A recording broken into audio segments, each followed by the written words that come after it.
Mark, well done. I mean, is that a result that really announces Bellevue firmly in the playoff race?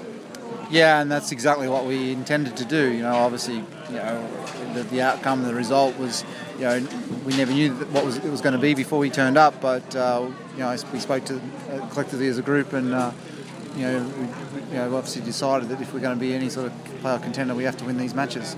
And the boys delivered. Talk about collectively as a group. It was a group because I think everyone scored the points you expect. Yeah, no, exactly. And I think really you narrow it down. Probably the reflection on the scoreline was the reserves. Yeah. And this elite draft rider system, it has some flaws in it that probably really needs to be investigated. But we capitalised on that tonight. The boys, I think our boys scored 14 points to about 3 points. The home team, and that's clearly what wins matches. And it's a shame that it relies down to the reserves. But Swindon had some misfortune. Troy Batchelor was winning 2 races and pulled up.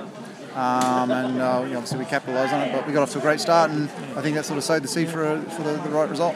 Talking about reserves, you're reaping the benefit from someone like Stefan Nielsen. You tend to lead him in races because it's no good keep taking them out, and then when you need him to deliver, you have more confidence because he knows that you're behind him.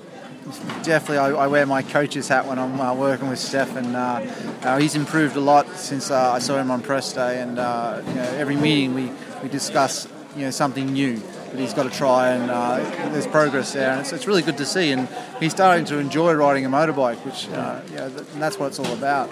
And it's just changing, adapting his technique, because when I saw him on press day, basically, when I asked him if he could ride a grippy track, and he said no, and I can see exactly why he can't ride a grippy track, but can't give him too much energy, like information overload, and it's just a matter of gradually working with him. But a clear example was like when Roscoe went for Kyle Houth with the black and white. I could have quite easily put in Steve Worrell and replaced him, but I spoke with Stefan, and we made some adjustments to his bike, and you just got to put the faith in the kid, and he's shown the rewards are there to see, and he's enjoying his feeling. One frustrating thing for you is the big gap between home matches. I think you've had something like 5 or 6 weeks without a home match, and you were rained off again last night, so you have a busy run, and I hope you can dial straight back in at home. Yeah, it's extremely frustrating, not just for like the riders or the team and the management, the fans.